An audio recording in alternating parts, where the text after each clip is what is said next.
Good to go. Mapping. Alrighty, this would be, as gripping as the first thing I did earlier. You all get maps from us. I'm the guy, pretty much the guy making all of the maps for the mines. Some of the plants, engineering does most of the stuff that goes along with the plant property. A lot of times, because we are, I'm concerned with the mine area, what you're mining, how much you have, this, that, and the other. You might have the plant property as part of your mining map because it's adjacent, but it may not be exactly correct because that's not really what I'm concerned with. I'll have an outline of the buildings, maybe that comes from engineering. You might notice sometimes that it's kind of an old one because I just haven't changed it over the years because that's not our primary focus. We try to keep that up, but sometimes we do, sometimes we don't. So there are a variety of maps that you're supposed to have for the minimum mining standards.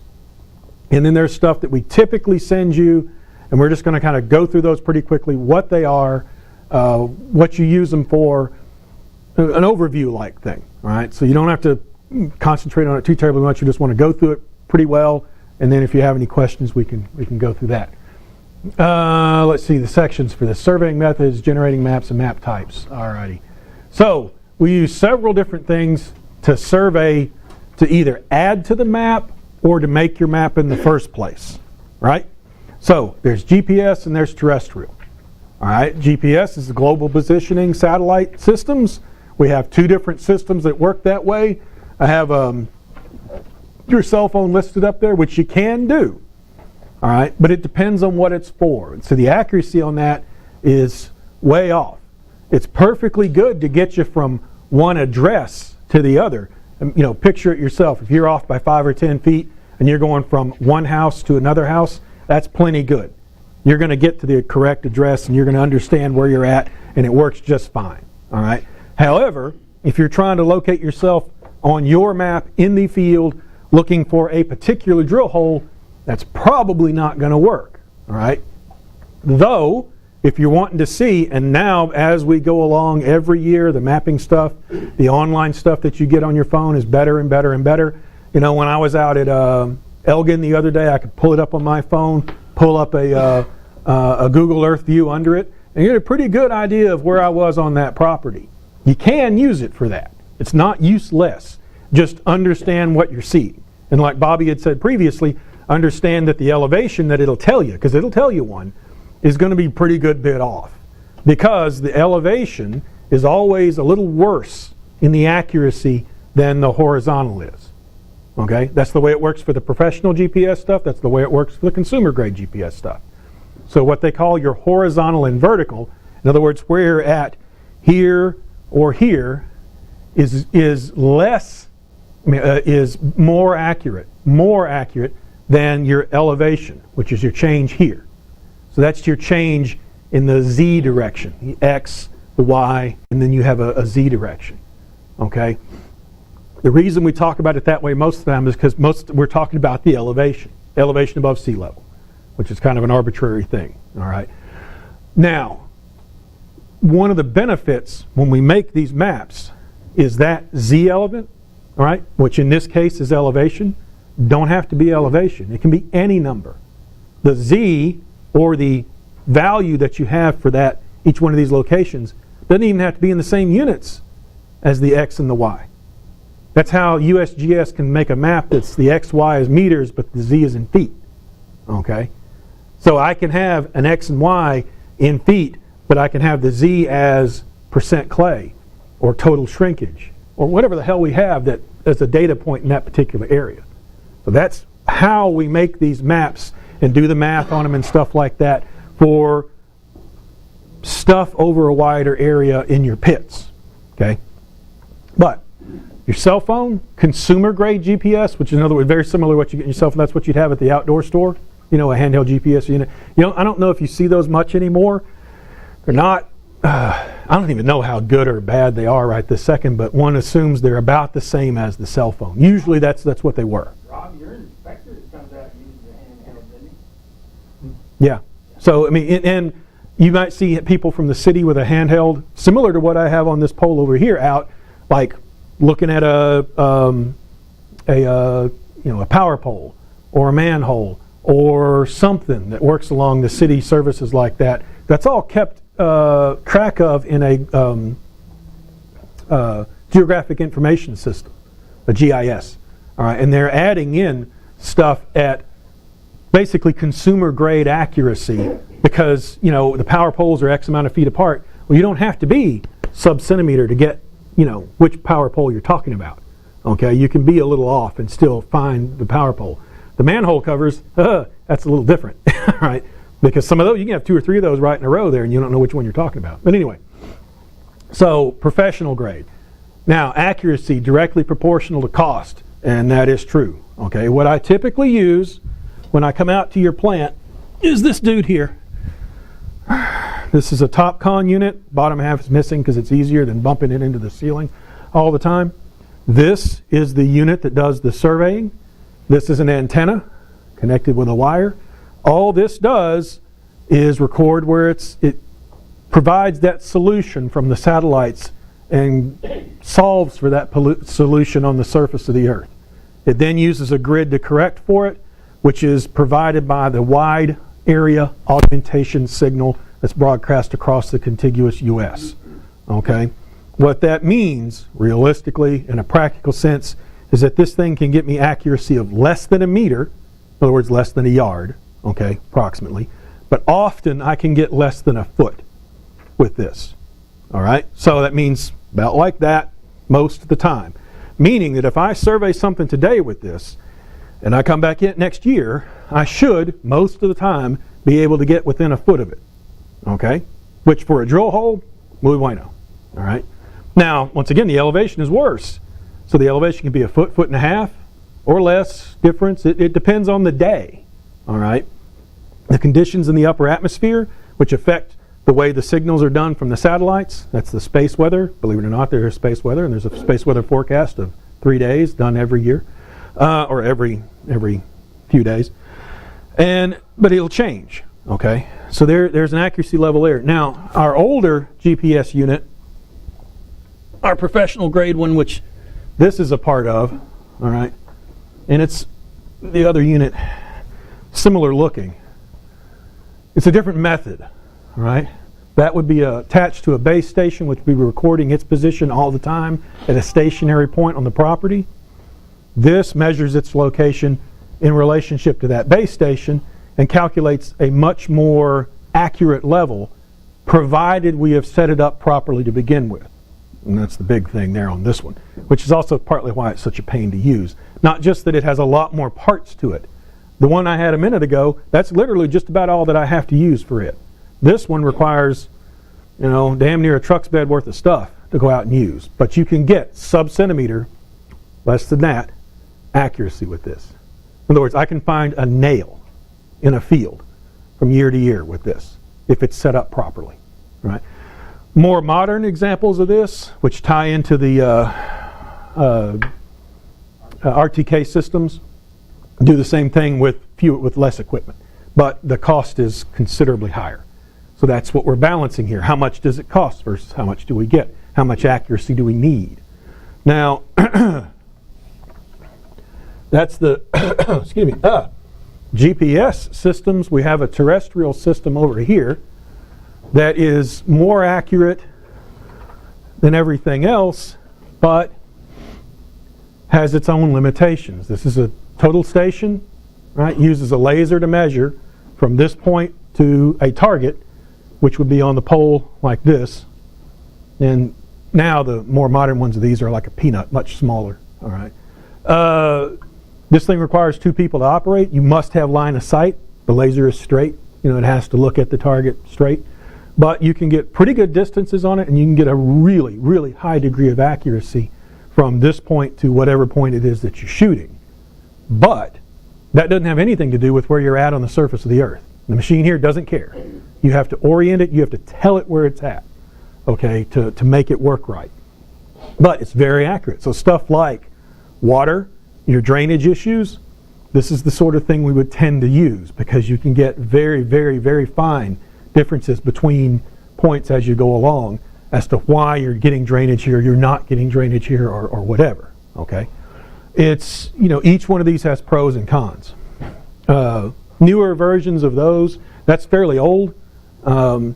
Newer versions of that are a little easier to use. They're a single person's robotic. It follows you around. It just depends. All right. So we have these. Now, those are points that we would use to modify what your topography is. In other words, your elevations. So in other words, the changes in your pit, which is mostly what that's concerned with. Though, like I've mentioned before, drainage is an issue for some of you all around there. So there are various things that we may or may not be able to help you with as far as that goes. We went through all of that. Okay. Now, we generate maps from several different sources. Those are the raw data we would gather on the ground. All right, the GPS stuff or the terrestrial stuff. I would actually shoot points and connect them together to say, oh, here's your pit. It's this deep. It changes here. It does this there. But we also use publicly available data and older paper documents that we've had from way back in the day. All right, the way I'm set up right now, I can take an old map, and I mean old map, like from the 60s or earlier, and we have them here. Scan that dude into the computer, take that image, pull it into AutoCAD, georeference it, and draw right on top of it. All right, to integrate that in with what we have right now. Okay, that's especially useful for what did the pit look like 20 years ago, or what were they doing if you needed to know that for some reason, or even better, drill holes from way back in the day. Did we have any? All right, if so, do we still have results from some of those? Maybe you can get something done quicker without having to go out and re-drill something. Maybe yes, maybe no. Depends. But, and just like that, that is an old survey, okay? Actually, I think that's a hand-drawn thing. It's hard to see, which is also a good example of why it's hard to use, because it's literally hard to see on the screen too. It's not just because of the way it's been transported here to the PowerPoint. That's the lower right-hand corner. This was revised in April of '64. All right, so we can find some pretty old and funky stuff for the Bennett plant, way out there. Yeah, they're originally done in '57. So yeah, I can't remember what the oldest one I've seen is. Early '50s, I think, for here at Denton. But a modern one, a lot easier to read. Darker, easier to see what's happening. The other catch on a lot of these things too, especially for your property lines, we get that question sometimes too. Hey, where's my property corner? It's marked here, maybe it's there, maybe it's not there. The older guys, or the older maps, weren't so concerned with this level of accuracy, right? So like here, they're going to be a lot more accurate on the direction that line is going, like this one right here, for instance, and how long it is, than guys, back in the 60s or 70s. They would literally round up to the nearest half a degree or something like that. Well, great, okay, depending upon how long that line is, that rounding up or rounding down process may make the end of that line off a fair amount, okay? So when I draw it on the computer, it doesn't necessarily lay on top right so good, okay? That's another reason why sometimes when I export a line of your property boundary or something in your mining out to Google Earth, which we can do, and you can look at it on Google Earth, it's easier to show, especially upper management, where it's at on Google Earth, all right? That line may or may not line up exactly right, okay? Because of the changes in the coordinate systems and other stuff like that, which is getting way into the weeds as to this sort of how the sausage is made, so to speak. But those sorts of things is why it doesn't line up quite so well.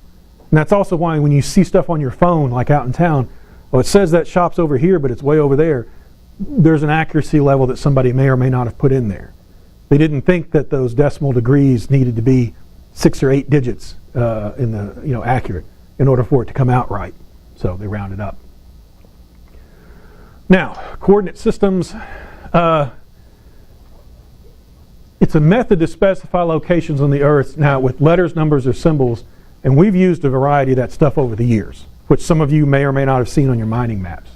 So like an ancient one here from, I think that's still Bennett. It's Alpha-Numeric. There's the numbers for that line, and there's letters for the other line. All right. We moved over. Oh yeah, so you can see it a little better. Yeah, I think that's Bennett. Now, we went to Eastings and Northings when they bought the Pentax unit over there, the terrestrial surveying unit. So it's a number for the Easting and a number for the Northing. Okay, that's not a degrees, minutes, and seconds. It's not latitude and longitude. All right, that's a different type of coordinate system. This is both in the same units, feet, that you can directly measure, okay, to coordinate yourself onto the property. All right, the idea being that if you had something you wanted to ask me about this particular map, you could give me a coordinate for the Northing and for the Easting, and I could come in and say, oh, okay, that's where you're talking about, right? In practice, over the damn near 13 years that I've been here, people don't usually do that much, okay? And which is why when we've had to change over coordinate systems when we've gone to this newer surveying unit back here, all right, into a, quote, real world coordinate system, because this one right here is just one that was determined for Acme's use, what they call a local coordinate system. We just decided that the Easting and Northing line is going to start at 5,000 for the Northing and 5,000 for the Easting, and you go from there. We just chose that out of the air because we felt like that's what we wanted in that one. Okay, well, the actual either UTM or state plane coordinates for that area are different. Depends on which one of those that you use. This machine is using those to locate me, all right, in what I've chosen to work in that way. It's actually using the latitude and longitude and converting. That's what it's doing, to make it even more confusing. But most of you all, when I've given you a newer map, which has the newer coordinate systems on it, nobody said anything because nobody uses that, all right? Or at least I haven't seen it much anyway. The main difference that you would see is that the numbers on the outside edge of your map are a lot bigger, okay? For UTM or for state plane, your Eastings and Northings are going to be in the hundreds of thousands and millions of feet, all right? Because we're talking about a regional coordinate system that's used for one reason or another. Now, I try to keep everything in the same coordinate system, namely UTM, mostly because the stuff that I get publicly available, like the NAPE images and some of the elevation data, that's all done in UTM just because, so it kind of just drops in there. It's a lot easier. I don't have to have less conversion that I've got to do. All right. Most of the time, practically speaking, for you guys on the ground with your map, doesn't really matter. All right. Most state agencies or county or something like that, if they ask you for coordinates, they're wanting latitude and longitude coordinates because those don't matter where you are in the surface of the earth. They're going to be correct. It doesn't matter what system you're in. They're going to be correct. And that's what they're going to use, like for an emergency helicopter to land at your pit to pick up somebody that's injured. They're going to use that latitude and longitude coordinate to find it. Okay? I can give you that too. You just got to tell me which one you need.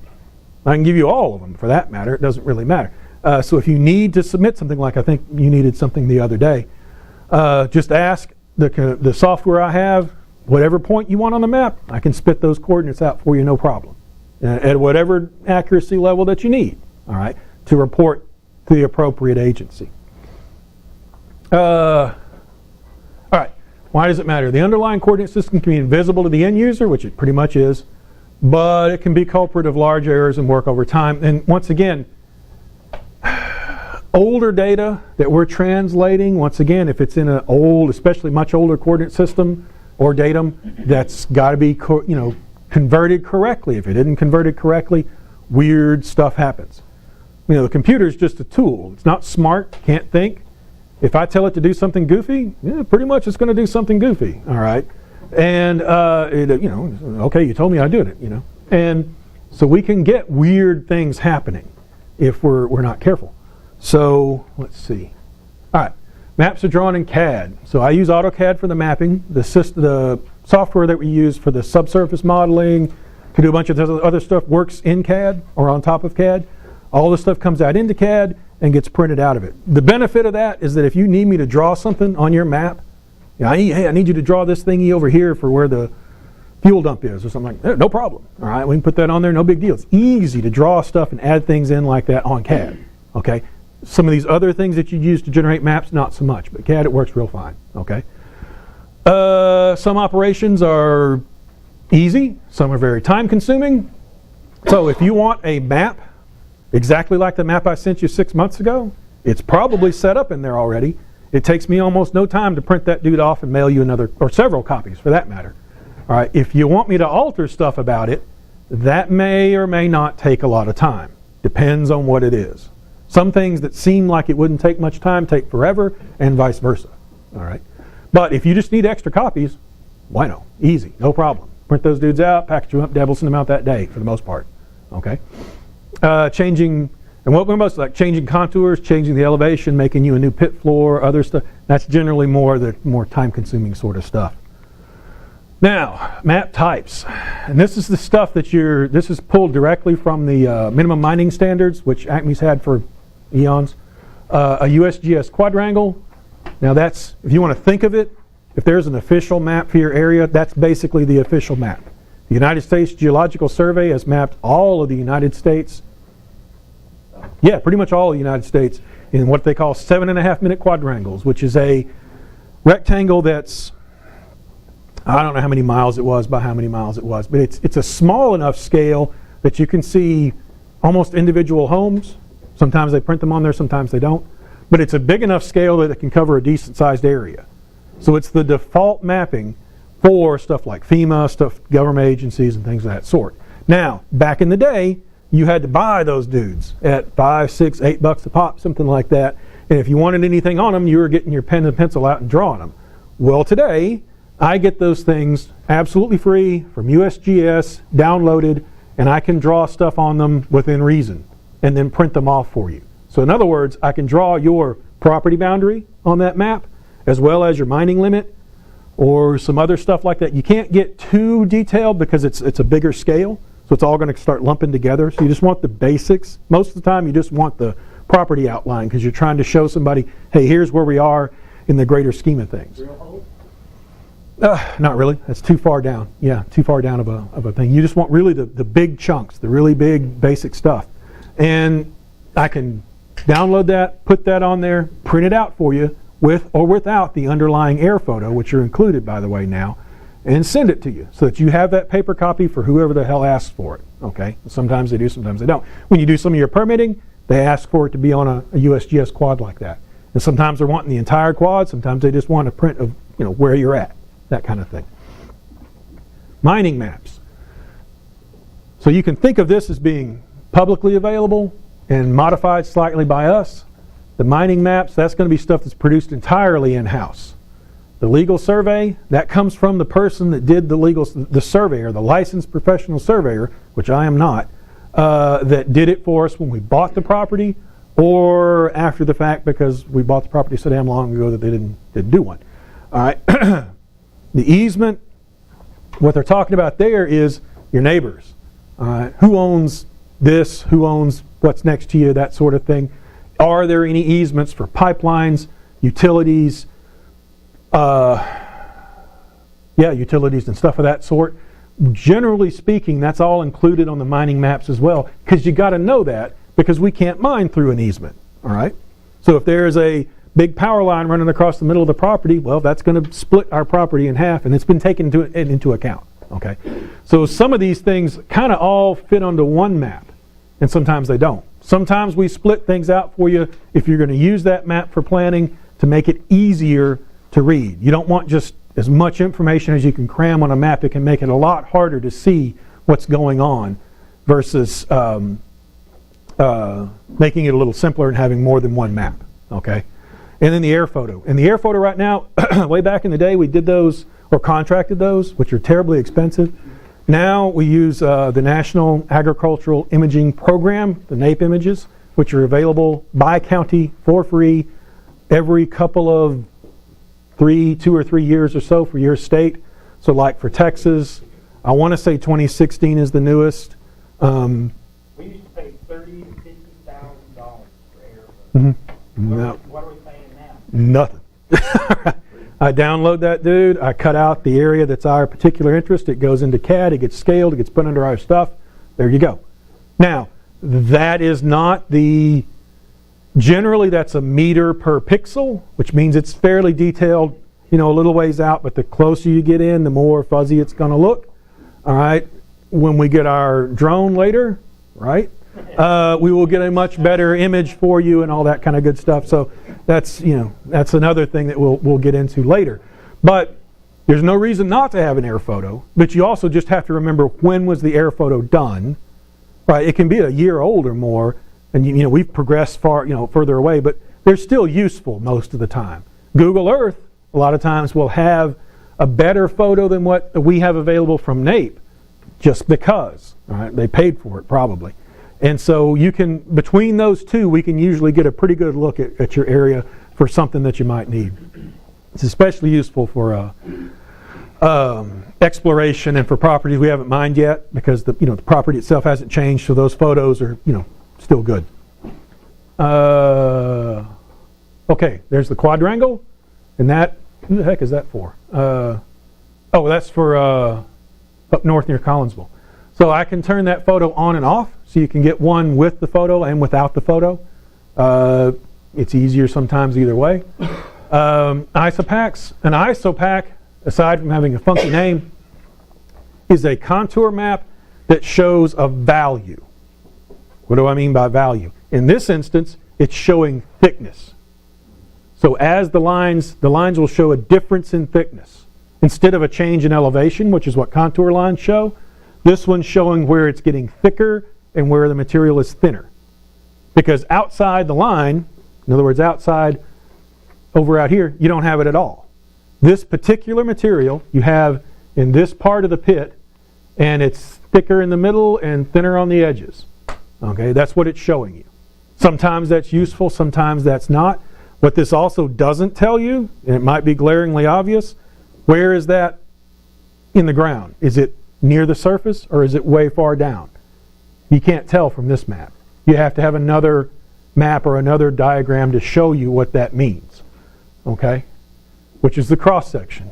And this is from a different property, but the cross section is basically lining up those drill holes, one next to the other, with their appropriate changes in elevation and all the data associated with them.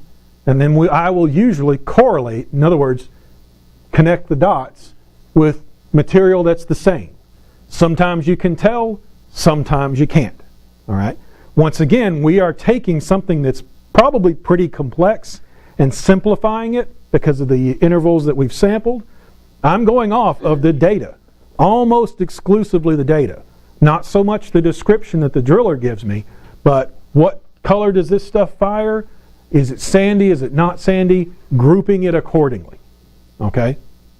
So, and trying to interpret as little as I can, because the more I interpret, the more I put a decision in there. You see? So the less I interpret, the more it just, this is what it is in the ground. And we work from that. Right? Which is why we try to drill as much as we can. The other thing about the cross sections, the distance here is usually stretched, usually 4 times. It's easier to read, it's easier to see, it's easier to print it out. You can have it 1-to-1, but then you got to print it on a bigger piece of paper. All right, so you got to choose your poison there. Which one works best for you. Another section. This is actually one that we did for Daniels. Ooh, way back in the day. These were actually made into large panels that we stood up on the table. We can do that too, by the way. The plotter there will plot whatever we tell it to plot, and it can be, different things can be done. And you can see this has been divided into the various layers that are, one color of clay or another, and, waste material, et cetera, et cetera, et cetera. So that's what you're looking at here. The depth from the top down, the interval, and a lot of times because it came out little black dots on here, you can't read it, but that's like the PSE or the total shrinkage or whatever matters to you all, and it'll vary. We don't always just put whatever it is. Unfortunately, these are one of the things that kind of take time to do because they're almost always custom. It's exactly what your particular plant needs. Okay? So it can take a little while to make sections. It's not so much that I'm drawing everything out.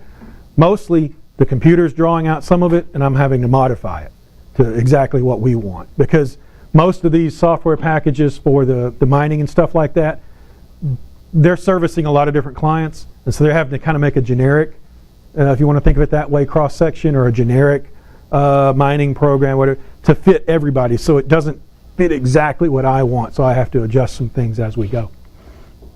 And then, of course, the air photo. So like I say, from this sort of altitude, you can get a pretty good idea of, where the big chunks are, where the water is, and this, that, and the other. Whenever it was this photo was taken, this happens to be Elgin, especially you can tell from all the drilling, and where your property line is, where your mine limit is, where your grid, we've split it into different areas, blah, blah, blah, blah, blah. All right? Your neighbors, what they're doing over there. There's the big shovel that they have over that side there, digging out their lignite and stuff like that. So, I think, yeah, that's it on that one. We don't always... One thing, we usually make cross-sections for most of these locations. I don't always do Isopachs. It depends on what you need and whether it's useful or not. Okay? So if there's something that you would like to see that we don't do right now, get with me. We'll figure it out. We can put it on a timeline to get something done like that for you.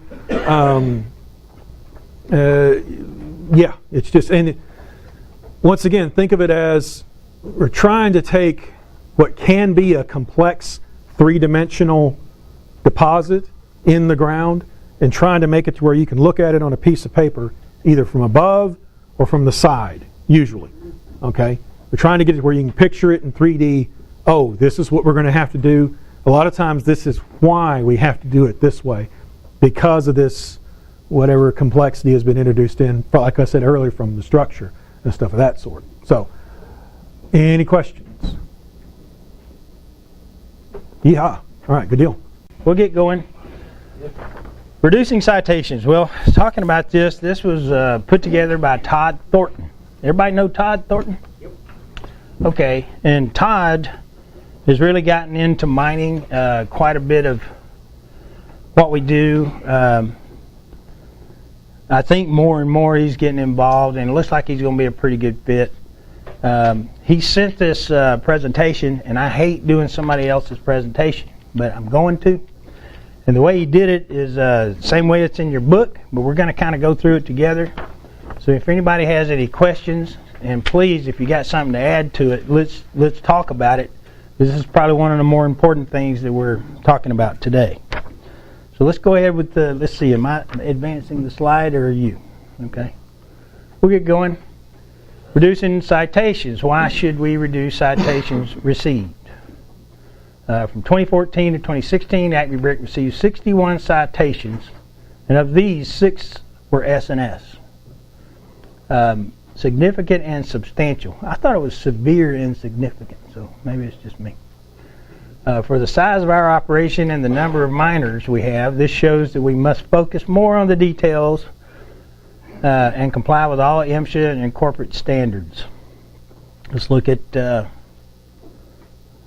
what does that say? Let's look at what we are being cited for. Okay, 9 citations were issued for filing MSHA Form 7001, the accident reports, or Form 7002, quarterly reports, after the due date, or not filing them at all. Actually, that's 2 completely different subjects,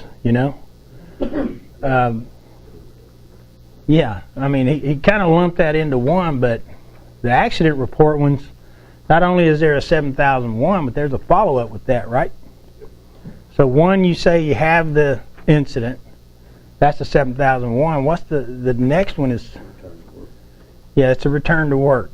And that has to be submitted to MSHA as well, to your district office. Everybody know that? I'm not aware. Well, that's good. That's good. Yeah. Well, for those of you that are accident-free, that's great. But, at the same time, I think we went through that in South Texas mining, where we had a guy that had a minor issue, but it did lead to him having to do what we call light duty. And we don't do light duty anymore at Acme Brick, but I still had to file it with MSHA, and I had to file it again when he had a full duty return to work. Okay? So 8 citations were issued for deficiencies in our pre-shift mobile equipment inspections. Is that acceptable? Nope. That's a good answer, but I mean, how does that happen? You know, we got our operators out there doing their pre-shifts. They're turning it into the mine supervisor. He's looking at it to see what deficiencies there are in the equipment. How do we get 8 of them? Well, I don't know about that. Maybe pencil whip. Huh? Not filling it out, period, or not putting in what's wrong with the equipment. I mean, that's not being reviewed properly and allowing issues to go on for a period of time too. That's pointing a lot of fingers. But I'm going to tell you, I think one of those is the standby equipment. Say you got a drilling rig that you're going to use to drill your stockpile. That thing's been sitting over there collecting some rust and sitting under a shade tree. All of a sudden you need to use it. We'll go get it. We're in a hurry. We got to drill this stockpile. Next thing you know, somebody just jumps in the thing, fires it up, gets it up there. Who shows up on the property? Yeah. Okay. Or he sees somebody driving it back when you're all through, and he wants to see the report on that thing. I have seen it to where we've done a report saying everything works on this, and 1 minute later, the inspector was out there and looked at it, and the backup alarm was intermediate. It didn't work great. Okay? It worked, and the operator said, yeah, I can hear it, but it was, you know, it wasn't working properly or say loud enough. But yet the operator checked it off and citation was issued.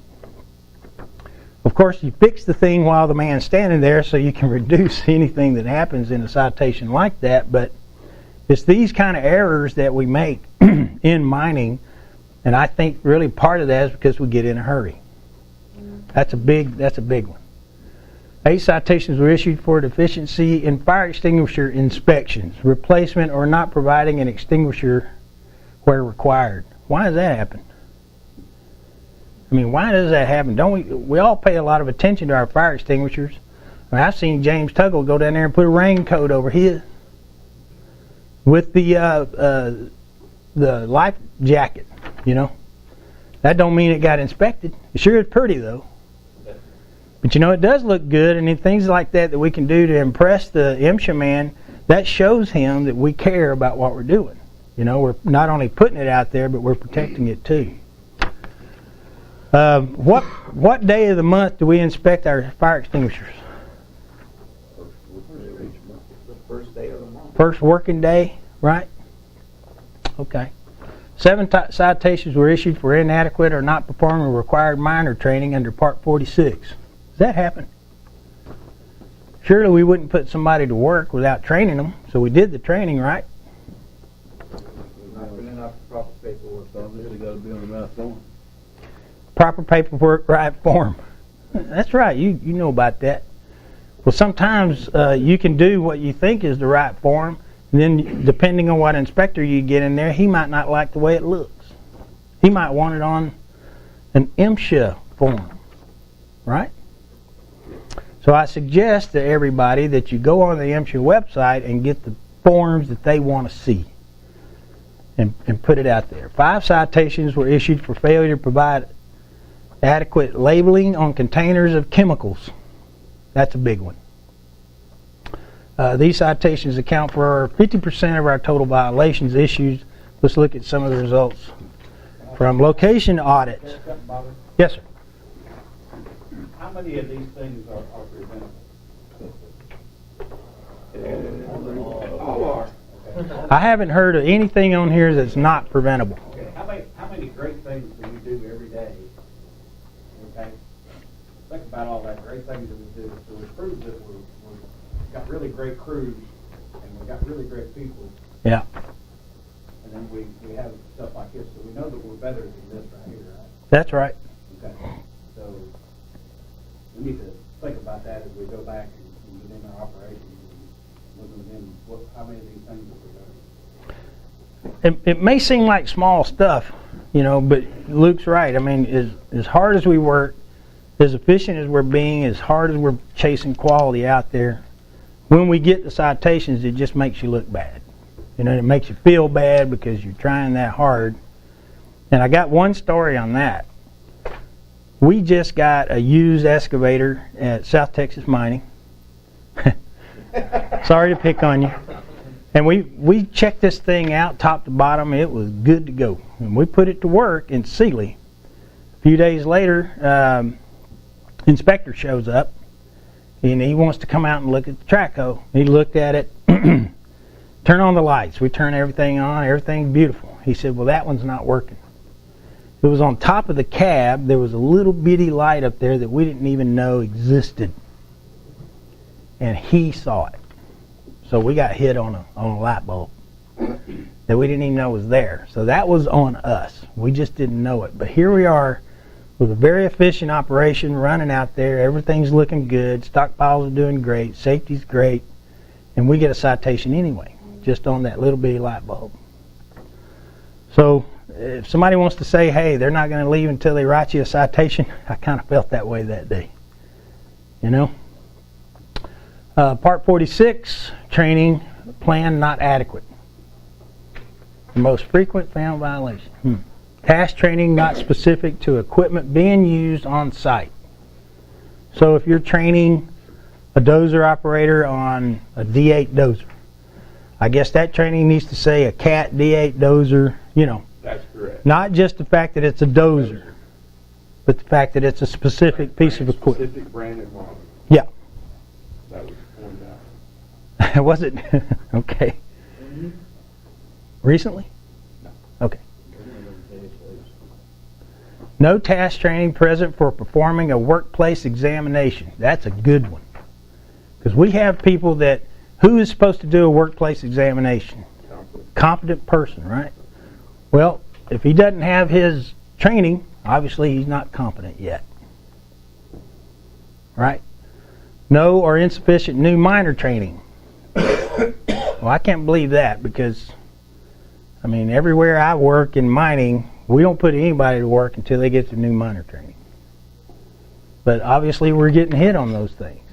Task training incorrectly certified, annually or not documented properly. So Todd said the task training, all the task training that you're giving these people is supposed to be done annually. So you have to do that do you do that annually? Well, that's what I'm saying. I mean, Annually would cover that 12-month window and your individual, and this just came out in an email a day or two ago from Todd along those lines. You document your task training you did January the 15th, and then February the 3rd we did this, and then this. Where they got them was certifying this training was completed. And that's okay if you want to do one per sheet. But if you're going to put 10 on one sheet, and you've got to leave that certification signature off till you sign it and date it as the person. I disagree with that. I mean, I'm not saying it's wrong. At the end of the year, I'm just you leave saying. yourself open. Right, You add leave more yourself stuff open. to it. I'm just saying the only reason I don't like it is because you got the person that's responsible for their training not signing off on it. So as far as, you know, there's no. Why can't you just make another sheet? Actually, I had the inspector telling me that you can't sign off on that until the end of the year. Okay. Well, it's similar to your 8-hour refresher. You had to copy had your another number time. inspector come in and said, you need to sign it. I said, which one you want? The other one says no, you say yes. Yeah, it depends on the inspector. Well, that's just it. I mean, this thing seems to be in kind of a gray area. It's a matter of interpretation. I don't know. Because the man says you need task training annually. Say what? You're going to get a citation either way. They're going to come find something. So if you sign it, you're going to get cited for doing it. Don't. Well, we're still... Depending on the incident. Depending on what color the sky is that day. But still, we need to do everything we can to prevent it. Task present on mine site not reflected in training plan. So something was happening on the property, somebody was doing something that there was no task training for. I don't know what that is, but can anybody think of what that could be? Maybe running the pump, you know. We got a SOP on pumping, don't we? Yeah. Drilling. Well, if there's somewhere we're lacking or something that y'all know about that's happening in your mind that we don't have a SOP or some type of task training on, let's find out about it. Let me know. We'll let everybody else know, because some other mining crew may have that. Okay? Competent persons listed on training plan are inaccurate. So you got somebody else signing off as responsible for your task training that's not supposed to sign off on it. Most frequent continued signage for direction of travel, right-of-ways, and speed limitations not adequately posted. How are our signs looking in our minds? Do a quick review on that stuff. Go out there and find out if your speed limit signs are there, your stop signs, your yield signs, all these things. Overhead power lines. That's something I wanted to talk about too. I've got a thing on utilities. Just calling 811 or whatever. But you remember the time at Texas Clay, we were out there working our way into the Houston property, and a bulldozer went over a line near the stink pot. Okay? And that was where they add the smell to the gas. And it separated a line down there, scared the bejeebers out of everybody. Next thing you know, we got Jerry Hodge coming in saying, at the time, the general manager saying, we need not only the lines marked, but the depth of the utility. So I want to remind everybody, just because you know where a utility is, you need to know where it's at in the ground. Sometimes they'll come out and tell you that, but most of the time we have to figure it out for ourselves when it's on our property. Berms not of sufficient height or width. Well, I can't imagine that. We built some big old berms at Acme Brick, but some people are getting hit for something like that. Equipment not properly parked, inadequate wheel chalking, not turned into a bank or parked in a swell. He said swale. Is that how you spell swale? To prevent movement. Well, he's from Arkansas. Swale. Okay. Workplace examinations, not using new form,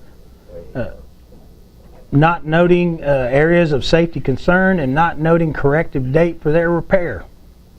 Juan Herrera. When we have an equipment issue that's on there, what's the first thing you do when you address it, you start ordering parts, etc.? What do you do to that equipment operator's form? We put our parts are in order, date, we get it. Right. In my case, me, and then that's it. Well, if you got a vendor that comes out and he fixes that thing, you want his name on there and the date when he fixed it and all that. Whoever came out there, his name, and then we're done with that. Well, the thing is, if you get a corrective action that needs it, regardless where it's at, and it's on there and it never shows up as being fixed, well, the MSHA guy could say, going through your history, that never got fixed. Fuel cans on site that are not metal safety cans. I think we're all past that now, right? Portable containers that are not properly labeled. Most frequent continued. Evacuation maps were not posted, and drills are not performed annually. So once a year, we got to run a drill, right? Everybody needs to know where the storm shelter is. Add to it. Emergency contact numbers were not accurate. Well, that's something you need to look at. Where's your 911 at? Where's your line locator numbers at? Locations do not have barricades available to restrict access to areas of the pit that may have unsafe conditions. What does that mean, David? I don't have any. You don't have any. I don't have any barricades. Well, I think if it's an area where all of a sudden you got a ramp going down there and you ate part of the bottom of that ramp up, you got to block that off, don't you? You don't want any access to something. Or if you close a pit out. Locations do not have a not ready line. What? That is marked for parking equipment that is tagged out to prevent MSHA from inspecting them. Not ready line. So it needs to be parked in an area for repairs? Just a designated. What Marion says. And Bobby, Yes. what he was saying the other day when he come out here, he was saying that the reason he wants that is because if the brakes ain't working on Volvo dump truck or whatever, we have parts ordered for it, but it's parked with the other equipment, they're saying he can still check it. But if it's over in a designated spot, he can't even look at it, he can't even ask you to crank it up. So that's why he's saying, have that not really like, anything you have broke down that doesn't run anymore, or the brakes or whatever, and you're gonna fix it, but it's over there, he can't even look at it. I like that. Yeah. Why don't we just get some signs? Put some signs up, not ready line area. And that's what he's saying, have a separate spot with a sign that says anything that way is not ready line. So did you get some signs? Did you mark that ready line? I'm willing to order signs for stuff like that. Was that Thornton that came out and said that? Okay. Action plan, audit mining locations. Results of audits are uploaded to Dakota to allow for tracking of corrective actions. Does everybody know what Dakota is? I heard that. Yeah. Well, a lot of people do, but a lot of people don't. And if you don't have access to Dakota, get with your manager because he does. Okay? You got access to Dakota? Okay, we'll get with your manager because he does. And in pretty short order, all your safety coordinators will have sign-on access as well. Yeah, it's an ongoing thing right now. They're getting it all cranked up and stuff like that. So it's cranked. Jim, can you give or Alan, can you give a 2-minute overview of what Dakota is for the people that haven't seen it yet? The Dakota is actually an evolving task tracking software. It initially started with monthly plans, monthly checks, monthly inspections that were marked completed. It has since evolved to include our safety audits, our environmental audits, and they're going to be adding to that as we go.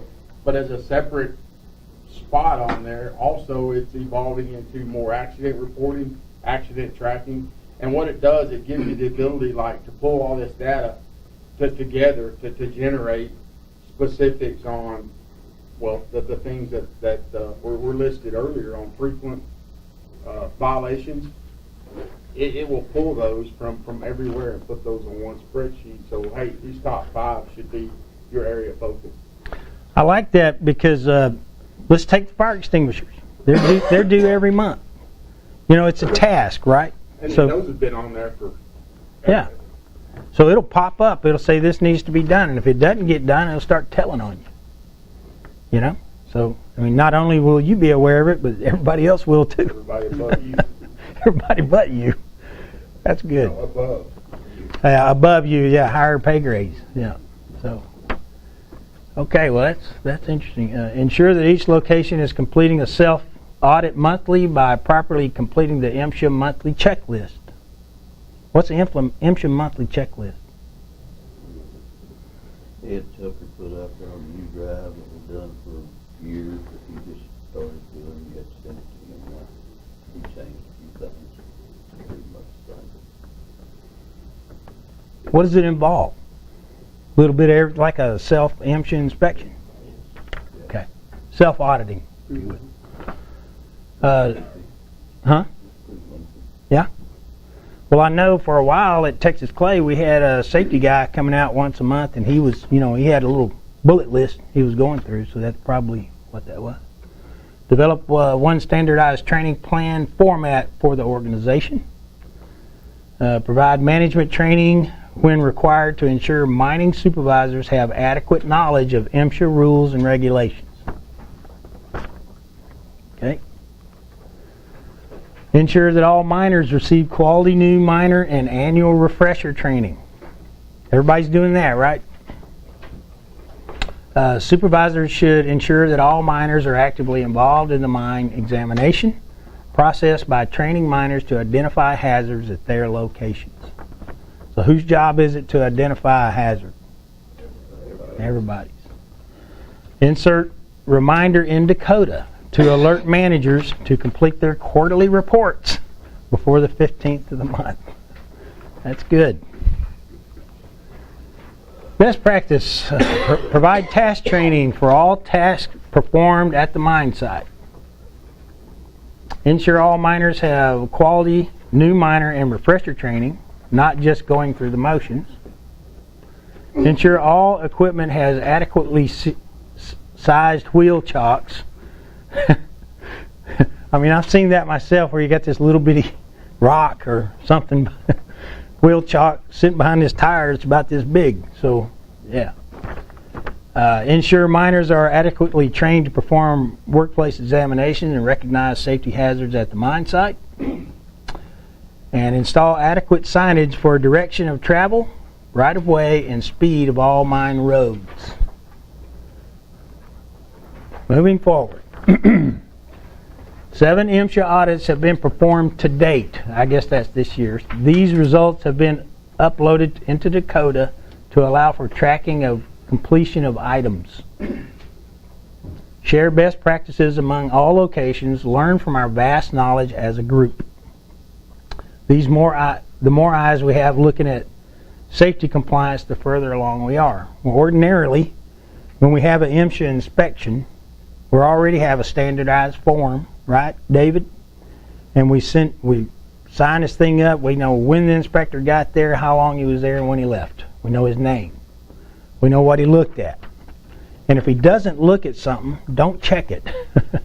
You know, sometimes we get a little crazy with that, but we don't want to just learn about what citation you might have got. We want to know what the inspector said. So some of you are pretty good about a little paragraph at the bottom saying the inspector was impressed with this or he really didn't like this. You know, tell it like it is, because we're all sharing that knowledge with each other. Manage your operations like your son or daughter is working at your location. I couldn't work with my dad. I don't know what the deal. Finally, work each day like an inspector will be there, and we should never have to worry about what they will find when they do show up. So we work every day like MSHA's fixing to walk in the door, right? And like it's going to rain. Any questions on any of this or anything to add to it? Okay, well, we're... Huh? It mentioned Dakota like 10 different times in there. Alan, is Dakota coming out with check your fire extinguishers monthly, quarterly report is due to MSHA? I mean, is that stuff actually coming out in Dakota? A lot of your monthly safety checks have been in there for a good for a long time. I mean, those have been ongoing. It was a spin-off of, what was the one? Hairline. It's a spin-off of Hairline. But moving, it's got so many different facets that you can use with it by sorting by the dates. You can sort them by priorities. It also assigns dates to be completed by, who the person was that completed those. And it's an ongoing, growing, you know, every plant's got a file of all their monthly checks, and you can go pull those. And this is consolidating all those so that you can see the big picture. Who's in charge of it at the plant?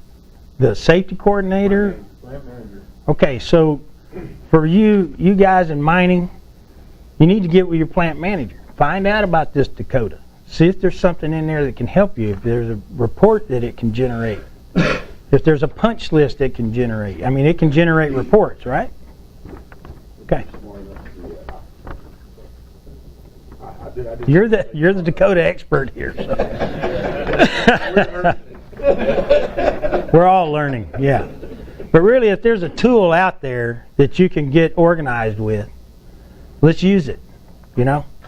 I mean, this thing is there for us it's there to help us, you know? It's not something that we need to run from. We need to embrace it and see what we can do with it. Yeah, and I was, Alan, I guess we're at the beginning of Dakota still, even though it seems like we're further along with Dakota, but I'm sure we feel like we're still learning it and whatever.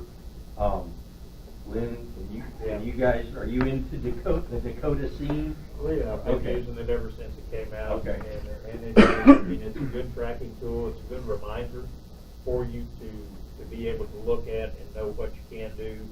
I'd like Alan, though, to be able to go in and do reports utilizing it for just task reminders, knowing, hey, I need to make sure I get this done this month. Well, can it pop out like a month calendar and say this needs to be done this day? Because you could hand that to your mining You guy. can pull up a calendar. Yeah. Well, what typically what it does, and I've used this with my safety coordinators. Now, you've got to select which one, but let's say you've got 30 tasks that are due within the next 15 days or 30 days, what those report parameters, you'll actually get an email reminder. Now, in the process of getting all these dates and reminders set up to where it generates the email, I don't know, it hadn't been too terribly long ago. I came in on a Sunday to delete a bunch of stuff because it blocked my email out because I got like 300 of these reminders that all came in at 12:01 on that night. And it was everything for the next month, quarter, 6 months. So you can narrow that down. And then what I would do is just highlight those and forward those to my safety coordinator for a general reminder that, hey, within the next 15 days.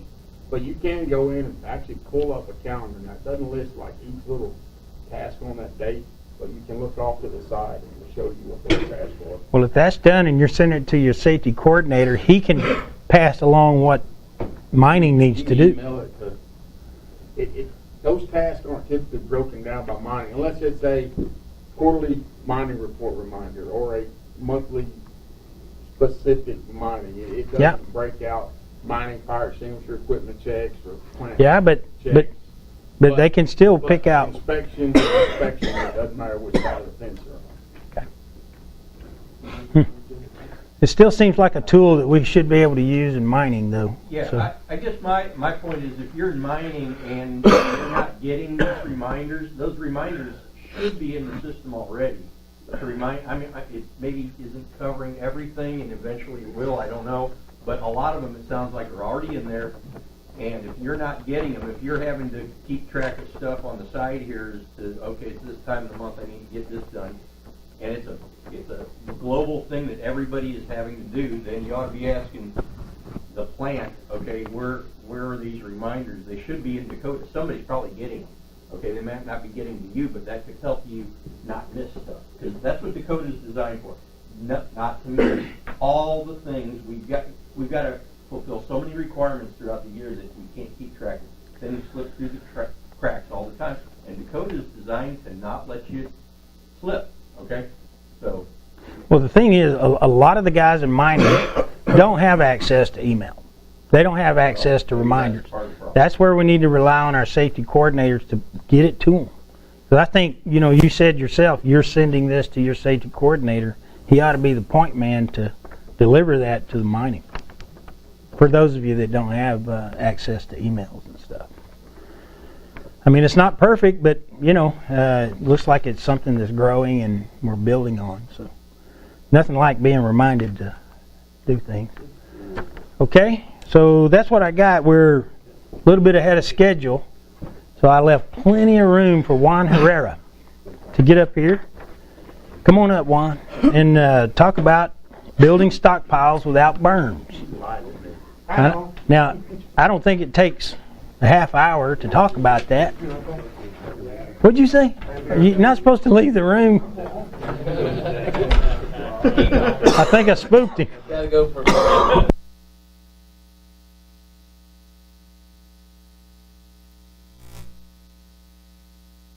Going to talk about building stockpiles. Yes, sir. Okay. So now we got Juan Herrera with South Texas Mining. So we'll see about that. Building stockpiles is simple and easy procedure to follow if we do it right. I know last year we were steady going on stockpile, and next thing I know, somewhere in Alabama they told us shut it down. And I'm standing for we're doing our stockpiles the way we're doing them safe. It didn't matter. We had to shut down to, I don't know, their illegal stuff. Anyway, when they came back and they told us that from 0 to 3 feet we had to have no berms. So well, we built them at 1 foot. We already building berms. No, that's not the way we wanted to do it. So we did, okay. Then they came out, well, we need a side of travel. Well, we got that already. Route of travel, going in and coming out. We had all that. So from 0.3 feet, we had to change those stockpile procedures. No berms. And the way I was arguing with our safety guy was that even at 3 feet, you still create a rollover problem. Especially when you got one of them articulate trucks and it goes, it's going to go over, no matter what. What the hell? I was just trying to make it bigger.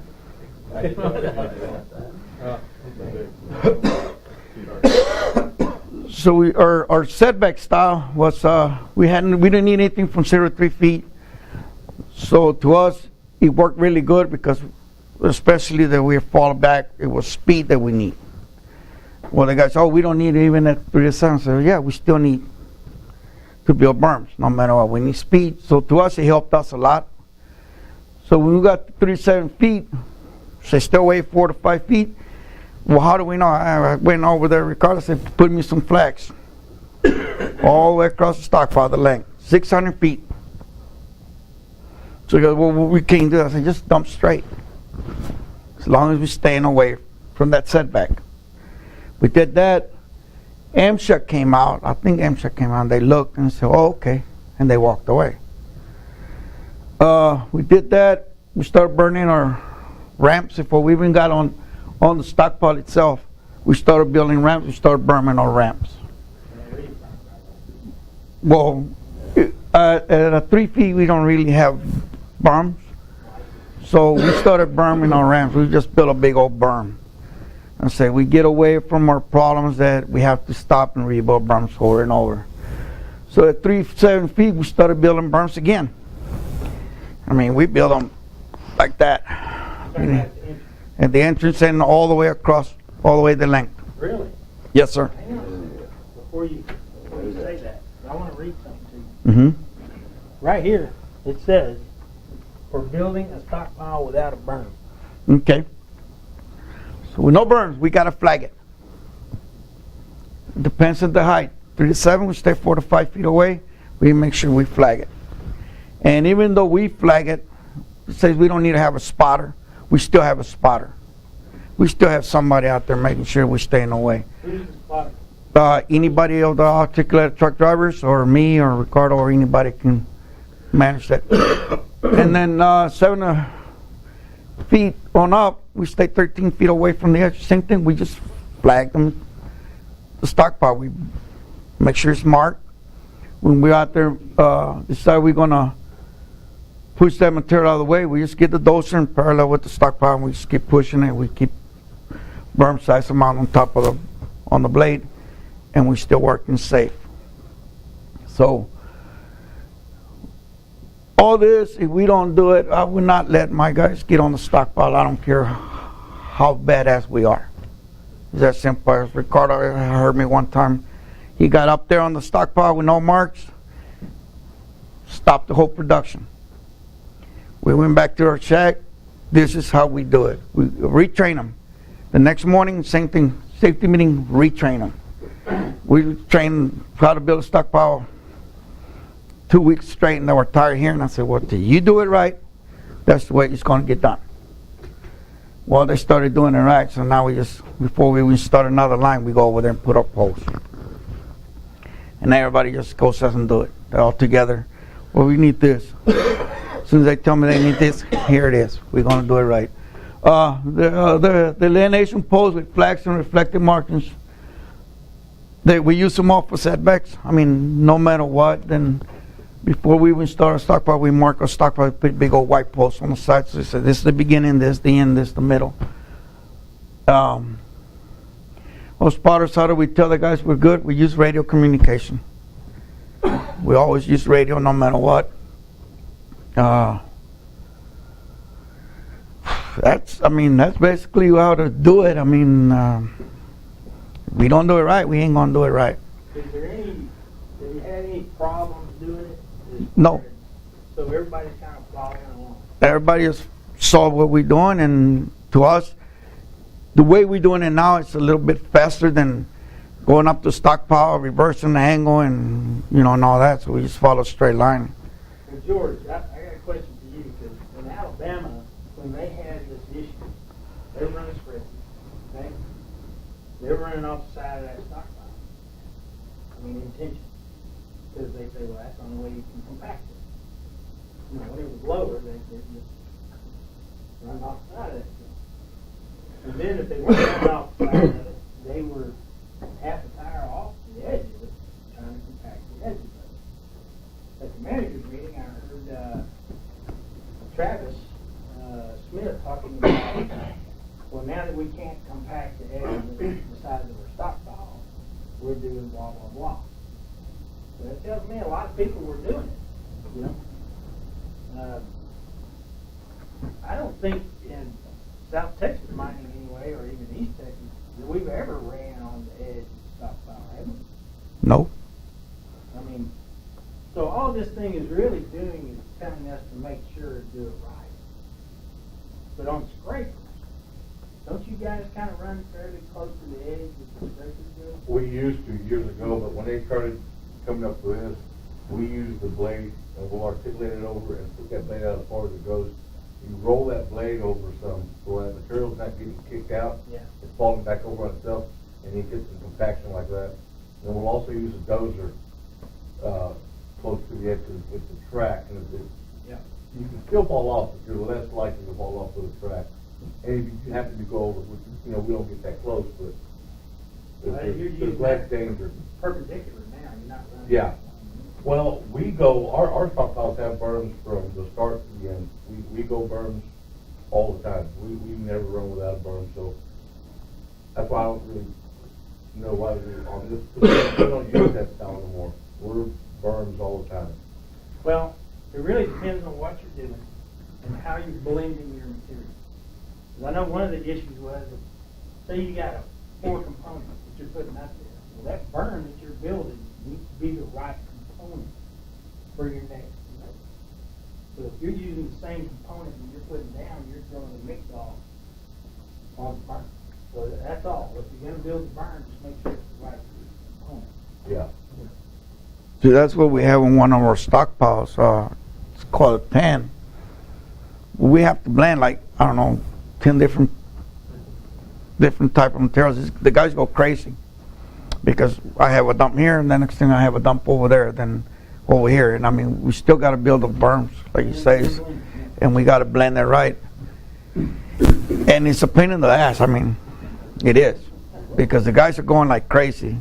Well, we dumped over there. We're going up, and so we still got to build berms no matter what.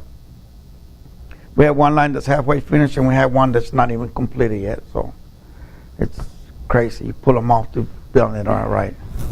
So this sheet right here, everybody in mining has to sign off on it. Right. Has everybody done that in y'all's location? That's something to think about. So if you got a contractor out there that's building your stockpiles, he's got to comply with this. Correct. They should do it. I mean, I know you don't have a contractor, no. but a lot of the plants do. They still have to comply with this.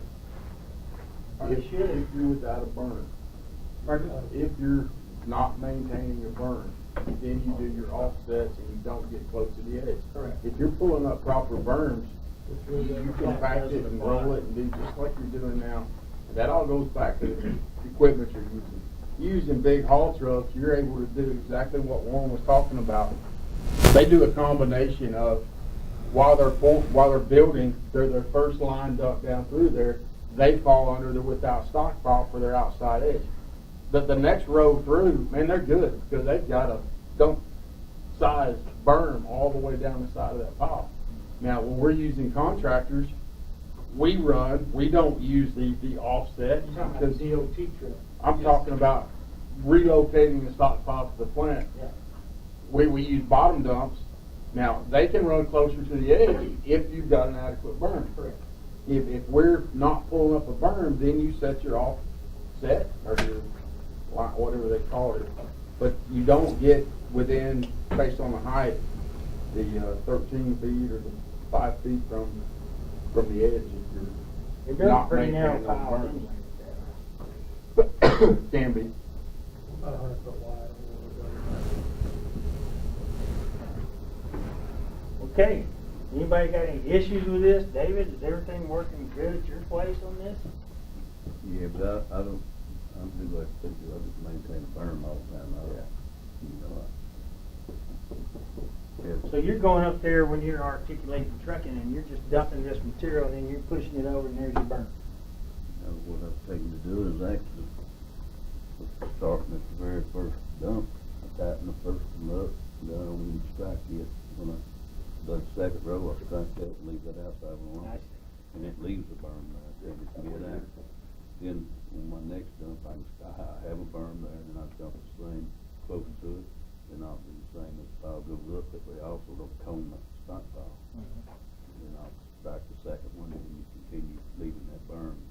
But obviously, we can't strike that outside pile. Right. Well, you can, but I've even leave the berms after the stockpile's finished. I've started leaving berms for water drainage. we get our excavators and we knock those. Once we finish the stockpile and we're done with drilling and everything, we get our excavator up there and we knock all the stockpile or berms down because of drainage. Cut the sides. And then we cut the toes and then we're done with it. And See the sides, it works out pretty good. The sides, that's where your wettest part of the stockpile is going to be, right? Well, y'all don't have that problem over the shell pit. I don't know, you might, Jay. Well, See, oh, you're you feel like Dave was saying, if you leave your berms up, your water is going to drain off the ends, so it helps keep your sides dry. Because you don't get compaction anyway now. So, you know, keep the water running off of the end as much as possible. I noticed in some of the write-ups in some of the older materials that are in here, Mike Vickers suggested that we build a flat stockpile. And yet, we all try to put a little bit of a crown on it, right? I think what he was trying, because you're going to read that if you get into some of the older reading in there, you're going to see that he suggested absolutely flat stockpile. That might have been the way it used to be, but we like to leave a little bit of a crown on it. I think what he was trying to say was, don't build a dome, you know. A half a foot or more difference in the middle of that pile to the edge, you're going to drain water. You don't have to have some big old, dome on that thing. And water's it's going to follow gravity, so that's all there is to it. What's the definition of a hole? Place for water to go. That's right. Okay. You have any questions? Nope. Thank you. One thing I want to mention. Yes, sir. Is if you're building these, putting in berms on there, your ramp, they need to make sure that they got the berms on them as well. Right. Okay? Because if my boss, Mr. Mickey, comes out, sees that, if I come out and see it, it's not going to be a good day if we don't have it. Okay? So it's not complying with the policy to make sure that we have the berms on our ramp. All right, thanks, Juan. Good job. Good job. All right, appreciate it.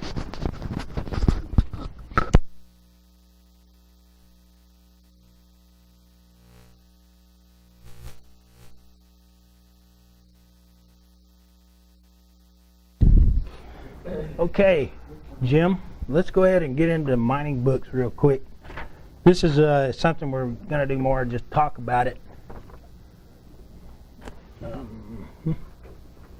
It's under mine planning. You see tabs? Yeah, no. Go back to the stick. Must not be in there. Just go to the stick. I'm on. All right, you should see tabs in there somewhere. Mining book tabs. There it is. It's a Word document right here. One more. There you go. Okay. This right here. Does that look familiar to anybody in here? 1, 2. No, I ain't asking you, Matt. But what we're going to do right now is just talk about your mining books. I've asked Juan, I've asked David, I asked someone else that they didn't show up today to bring their, just pick a pit, any pit, okay? And bring your mining book and let's have a talk about it. So, Juan, I know your mining books, we made those last year. And first thing that happened when you got your mining books is somebody took them. Yep. So you went and got them all back, right? I'm still missing one. Missing one. Okay, well make sure you get it. Because these books, when we put these tabs together, they actually built the minimum mining standards off of what we were doing at East Texas Mining. Okay? So, you know, Vickers and Paul Williams kind of got together and said, well, what are you guys doing? And when we showed them, then they started using a lot of what we were doing in this program. What we used to have years back, we had a book about this big, and it just had maps in it. You know, you just start turning these maps, and everything was crayons, which we know people that still like that. Not crayons, but you know, markers and stuff like that, and we had the Mylar paper on there, and you know, you could put that over there and kind of track where you were in the mine. Well, believe it or not, it was pretty efficient because you knew where your reclamation went, you knew where your mining activity stopped. So, because when you put that thing on the shelf and you come back to it later, you pick that thing up and you just start right where you left off. In this thing, you know, we got a base body program procedures. You know, we got that thing in the very front because we need to know what the plant needs before we can go to work, right? We need to know how they need it. I'll give you an example. We got white clays in East Texas. Well, now we're trying to high grade that a bit, right? So that we can increase the plasticity level to it. So that's changed the base body program over there. Legal survey, topo, grid maps, that's a whole bunch of maps. But there's a place in your book, and this thing looks like it's getting well used, you know? But all we can really do is set the thing up with the original stuff in it, then you start adding your notes, and let this book grow according to how your pit's progressing. So now you got a little history in it, and you also know where you're leaving off. Richard's going to be an awesome asset for you guys to get you the latest, greatest on the mining areas. And if we don't have something that's recent, well, he'll just come out there and survey it. We even got him a four-wheeler, so he just wants to ride the four-wheeler. Cross sections, isopachs, formation profiles, geology notes, all these kind of things can go in there. What if you're having a pyrite issue? What if you're having a siderite issue, a lime issue, or something like that? I mean, that's a good place to find out about it. Maybe get us out there. Let us help you hunt it. Okay? Exploration, lab, drill logs, and lab data, that's a mouthful. Because right there, not only do you have drill logs, but you got that lab data. Remember when we showed you the drill log? Now you can combine the two on your drill log on the particle size equivalent, you know, PSEs on there, your burn color, fire temperature, and what the material looks like coming out of the ground. Projected mining maps and notes, that's going to be part of your 5-year mine plan. That's where you could put your 5-year mine plan in your book, okay? Stockpile evaluations, critical. I mean, I have all kind of forms and stuff I could pop up there and talk about this right now. But who knows what a stockpile profile sheet looks like? Okay, Jim, I think I got some stuff on there. If you go to the computer one, well, wait a minute, you got it here. Profile list also. Yeah, pop it up. That's a good one. Anybody ever seen that? Rob, you ever seen this? Okay. What are we? Have you ever seen this? I'm talking to you, Juan. Don't leave. Yeah. Okay. Well, when you see something like this, you're writing in there. If you could go to the bottom of it, you're writing in here. Well, you can just go to the last one there, wherever I left off when I was there. Any of them. So here's one. I think we penciled the rest of it, but that's where I started putting it on the computer. But when we mined it, I told you from the pit where it came from. That's critical. when I was mining at East Texas Mining, and I was there in 2002, Mike Vickers called me up and said, hey, do you have any history on where your material came from in the mine while you were mining it?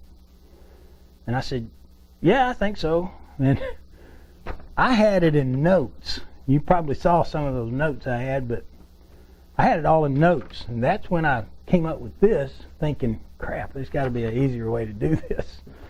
So I did that. I went back and all my note history as best I could and figured out one of these on how tall and where the material came from. But putting that in there is kind of critical, because all of a sudden when you get that first lift, wherever it is, 4 or 6 feet or whatever, and you drill that thing and everything looks good, and then you drill the second one and all of a sudden it doesn't look so good, what was the difference between the first lift and the second lift? What material did you put in there that could possibly have changed the quality and the color of that material? Did it stick to the base body program or did it not? What are we trying to do in a stockpile? We're trying to build a lift with the components that they need to make their product, right? So if you got 3 components going in a lift, if you got called to Kansas tomorrow, then they could use the first lift to make their brick, right? All this stuff does right here is give you history. It tells you what worked and what doesn't work. And we keep up with the moisture contents in there. We had a target of below 12 on the moisture contents.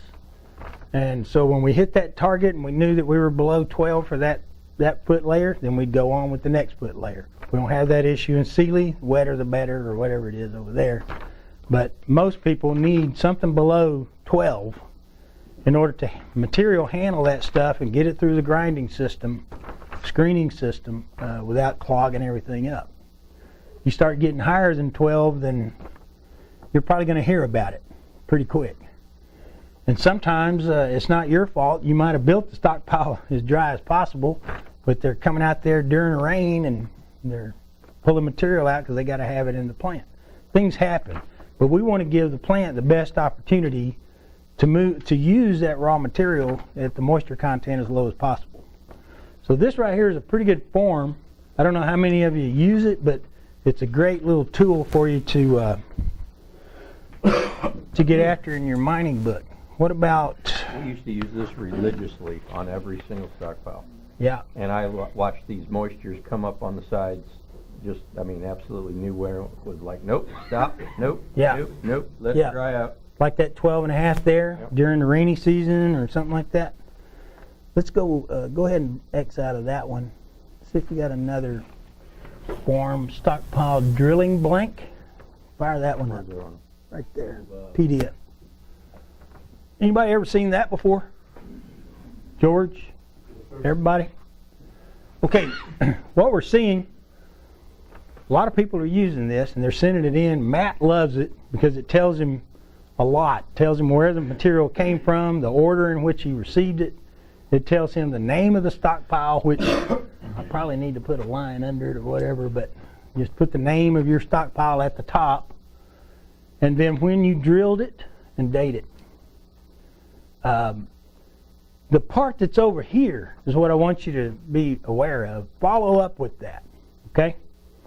Because this comp right here, you can use this sheet for every lift that you're doing, but the main one I'm concerned with is that final drill. That final drill, you put your average PSE on there and your comp information on there. You already got the total cubic yards and everything. Now you got something to present with those bars for your plant manager and your regional manager to sign off on. They need this information, okay? Plus they want to see the bars, the data sheets and all that, but we're getting this material from the work that Matt's doing here at the lab. So if you're not using this sheet, I highly advise you to. And I believe, Michael, didn't you actually design this thing?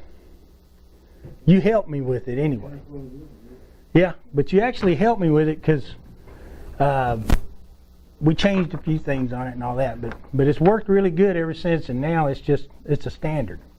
So we did a lot of things over there in that mining group that kind of became the standard, which is good.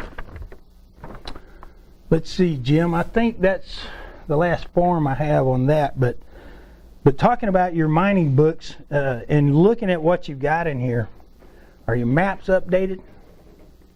I mean, if there's anything, so what I'm going to suggest to you is to go through your mining books, all those tabs that we had up there, make sure you got everything that you need to go forward with your 5-year mine plan. Because that's another reason we're here, is to support you and give you what you need and to even help you with your 5-year mine plan. Okay? Any questions? Okay, I didn't think so, because it's just about time to eat. I don't smell fajitas yet, so.